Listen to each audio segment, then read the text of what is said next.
Y estamos con Christopher Acosta, periodista de investigación de Latina. Christopher, ¿cómo estás? Hola, Omar. Muy buenas noches. Tremendo, te lo decía fuera de cámaras, el reportaje de ayer, porque ha generado eso, pues que generan las buenas investigaciones, escozor en la clase política, en las autoridades, y ya te han contestado tanto Rafael López Aliaga, que es uno de los involucrados, y Vladimir Cerrón a través de su cuenta de Twitter y varios representantes de Perú Libre. Quería empezar con lo de Rafael López Aliaga, sí, pero a ver, es mejor que tú lo cuentes.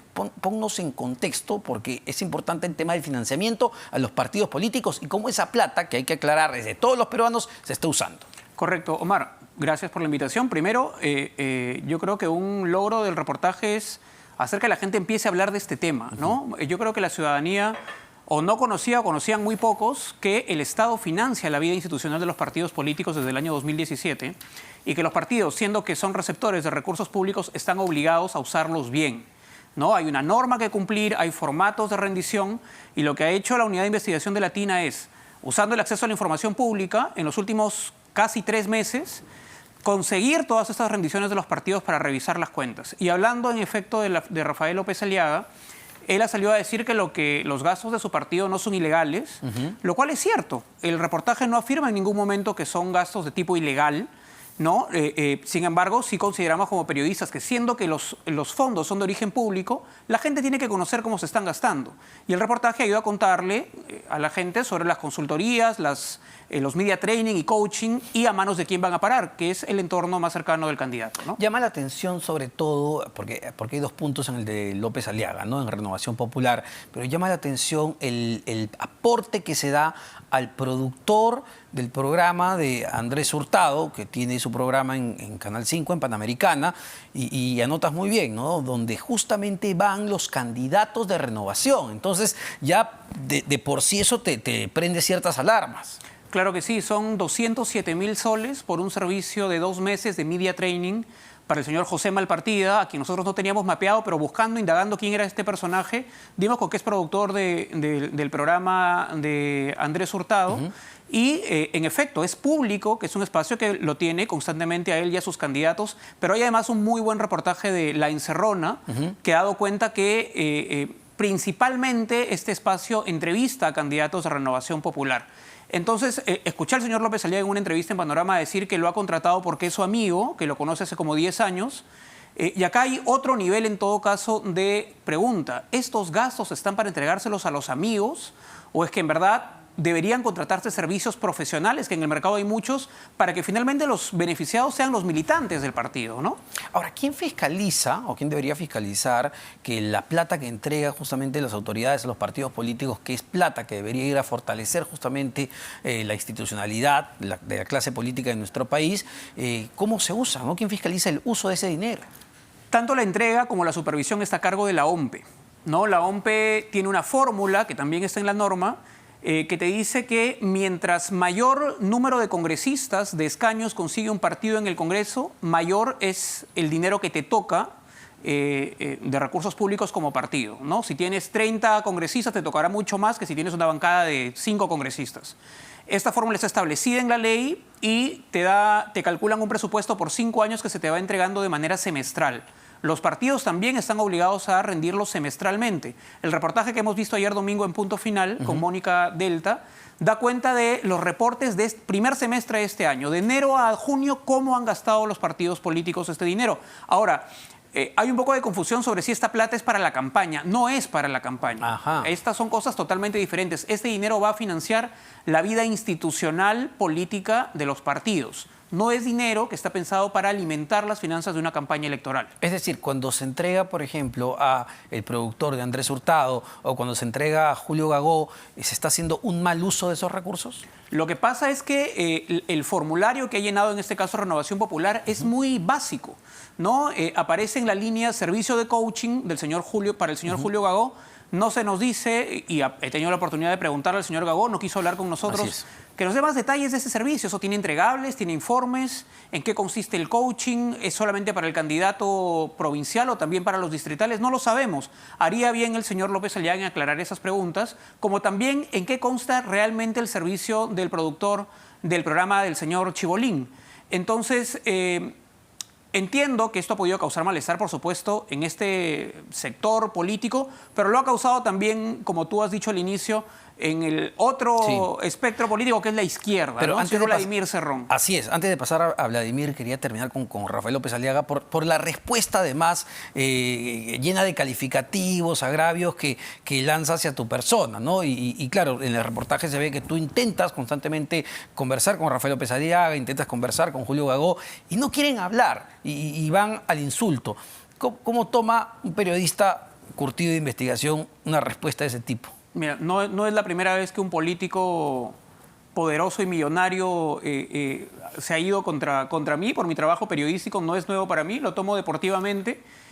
Lamento sí que un político que parece tener ya cierta experiencia en el ambiente público, no vea que hay en esto un trabajo periodístico honesto, que lo que quiere es revelar información de interés público. Esto le interesa saber a la gente, ¿no? A ver, porque más allá de los calificativos, y tú los has escuchado, te dice caviar, te dice que haces consultorías, sí lanza algo que pues, nos debería preocupar de cualquier persona, que te diga que te mantiene chequeado. Sí. Que te está chequeando. ¿A qué se refiere con eso? ¿Cómo que un político, hombre millonario, te está chequeando a periodistas? Sí, bueno, eso hay que preguntárselo, ¿no? Los colegas que mañana tengan la oportunidad de acompañarlo en sus recorridos, quizá a ellos les puede explicar mejor qué quiere decir con eso. Llama mucho la atención, a mí no me deja de sorprender la reacción porque, mira tú, el reportaje no lo agrede, no lo insulta, muestra las cuentas de su partido y eso pues no le ha gustado. Lamentablemente el periodismo incomoda el poder como lo ha hecho este reportaje de Latina,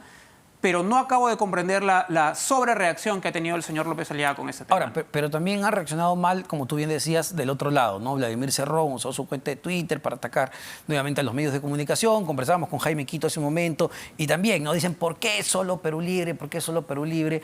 Cuando claramente no es solo Perú Libre. Pero cuéntanos el caso de Vladimir Cerrón y Perú Libre. Lo llamativo en el caso de Vladimir Cerrón es que el reportaje termina revelando algo que va de manera contraria al discurso público de Vladimir Cerrón, ¿no? Que está hablando siempre de las personas que viven del Estado, que reciben recursos del Estado. Lo que no le había contado al país el señor Cerrón y que revela el reportaje es que recibe un sueldo proveniente del Estado de 12.500 soles mensuales, ¿no? Nuevamente, ¿esto es ilegal? No es necesariamente ilegal. La ley, y aquí seguramente la OMPE tendrá que ver si es que su norma está funcionando bien o no, es muy flexible y muy laxa para, por ejemplo, considerar que es un gasto ordinario y no. ¿No? Entonces el partido dice, oye, para mí un gasto ordinario puede ser que yo pague la luz y el agua, para mí es pagarle el sueldo al líder del partido, para otros será el alquiler del local. Es amplia la interpretación. Es muy flexible. Justamente ahí está el tuit que lanzó Vladimir Cerrón el día de hoy, tras el reportaje, evidentemente. Dice, no conozco a nadie que no viva del Estado, ni el que se crea más privado que nadie. Los medios dicen, te pago con mis impuestos, como si uno no pagara impuestos y quizá más de los que critican. La hipocresía funciona en los incautos, pero no para los entendidos, ¿no? No da explicaciones, pero entiendo que reconoce que efectivamente recibe este No lo ha billetito. negado, su nombre está en las planillas del partido. Y te cuento que me comuniqué con la señora Ana María Córdoba, que es personera, representante legal del partido sobre este tema. No quiso hablar con nosotros, por supuesto. Apenas le dije, oye, yo estoy haciendo este reportaje, quiero hablar con el señor Cerrón o con usted sobre ese tema. Ya informamos toda la OMPE. Y claro, en el reporte de la OMPE aparece el sueldo del señor Vladimir Cerrón. Y aquí viene un primer nivel de transparencia, Omar, que deberían tener los partidos, ya no digo con la OMPE, ¿no? Con su militancia. Yo no sé si en el caso de Renovación Popular, los militantes, la gente de a pie que cree en la propuesta política del señor López Aliaga, conocía que esos fondos públicos que recibe el partido se estaban empleando de esta manera. Tampoco sé si los militantes de Perú Libre de todo el país conocían que su líder recibía un sueldo de 12.500 soles. Ahí hay un primer nivel de transparencia que deberían tener los partidos para con su propia militancia. Porque Christopher, y se lo decía el congresista Quito, no necesariamente tendría que estar mal. Es decir, si soy un líder político, me estoy dedicando a fortalecer el partido, formando cuadros, y he dejado mi labor privada, pues puedo recibir un ingreso para poder vivir, ¿no? Como cualquier persona. Pero hay que ser transparente, hay que decirlo, no hay que molestarse. Hay que contarlo, pero además lo que le ha molestado probablemente al señor Cerrón es que la información objetiva contraste con su verbo, con su hablar constante y la crítica que hace a quienes reciben dineros del Estado. No nos olvidemos tampoco de Patricia Lee, de Somos Perú, que tiene un sueldo mensual también de 15.000 soles, que tampoco era conocido, tampoco era público. No sabemos si la militancia de Somos Perú lo sabía, pero sí llama la atención una cosa, Omar, que tanto Patricia Lee de Somos Perú como Vladimir Cerrón de Perú Libre han sido en su momento sentenciados por corrupción. ¿No? Vladimir Cerrón, condenado tras su paso por el gobierno regional de Junín. La señora Patricia Lee también ha sido alcaldesa de Punta Negra, si no me equivoco, también con una sentencia por corrupción. Entonces sí hay probablemente ajustes que se le deban hacer a esta norma porque, digamos, no hay que tener mucho brillo, no hay que ser una luminaria para darse cuenta que hay un conflicto entre que personas que le han fallado al Estado y a la vida pública puedan percibir estos ingresos de esta manera, ¿no? Ahora, es decir, a ver, se tendría que pues afinar mucho más o precisar mucho más para que el dinero que viene de las arcas, aunque no le gusta al señor Cerrón, de todos los peruanos, de nuestros impuestos, es usado para la vida partidaria, ¿no? Si está haciendo para beneficiar pues a unos pocos o realmente para fortalecer a los partidos políticos, que es lo que necesitamos. Correcto, lo dices muy bien y aquí sí quiero dar, esa es una opinión mía, no es una información, yo creo que la OMPE podría hacerlo mejor. Creo que probablemente en su intención de ser considerada una entidad absolutamente objetiva, como además tiene que ser, quizá no ha querido o no quiere chocar mucho con los partidos a través de estas supervisiones, ¿no? A raíz del reportaje, la OMPE ha comunicado que en efecto va a empezar a investigar estas rendiciones, si corresponden o no a la norma. No conocemos hasta ahora, estos dineros se entregan desde el 2017, hablamos desde hace 5 años, no conocemos un caso en el que la OMPE haya sancionado a un partido por un mal uso, tampoco suele hacer mucha bulla ni comunicar mucho de supervisiones a este tipo de financiamiento, entonces que sirva esto, primero para que la gente conozca que estos fondos existen y para que la OMPE ojalá tenga un papel más activo también en este asunto. Ahora, ¿no? veía que contestabas porque, claro, en las redes sociales la crítica viene de todos lados, ¿no? Y recordabas muy bien que no solo has hablado de estos partidos políticos, que ya en otras entregas de tu propia autoría has abordado la situación del fujimorismo, entiendo, de Pedro Pablo Kuczynski. Hemos publicado de Fuerza Popular el pago de consultorías a Fernando Rospigliosi, a Úrsula Letona, maestrías para el señor Galarreta y para la señora Beteta. Hemos abordado como Alianza para el Progreso, destina esos dineros principalmente para sus militantes, que supuestamente son capacitadores. Y esta noche, quiero hacer un anuncio, tenemos una segunda parte en Latina. Mónica Delta estará presentando a las 10 una nueva entrega de ese trabajo que va a contar cómo partidos que ya no están digamos, en la vida política nacional han perdido la inscripción, sin embargo, cómo usaron esos dineros que no les permitieron alargar su vida. ¿Cómo ha usado esta plata FREPAP? Acuérdate que tenía una buena bancada en el Congreso del 21. ¿Cómo ha usado esta plata el Frente Amplio y cómo la ha usado Peruanos por el Cambio? Lo vamos a conocer esta noche en Latina.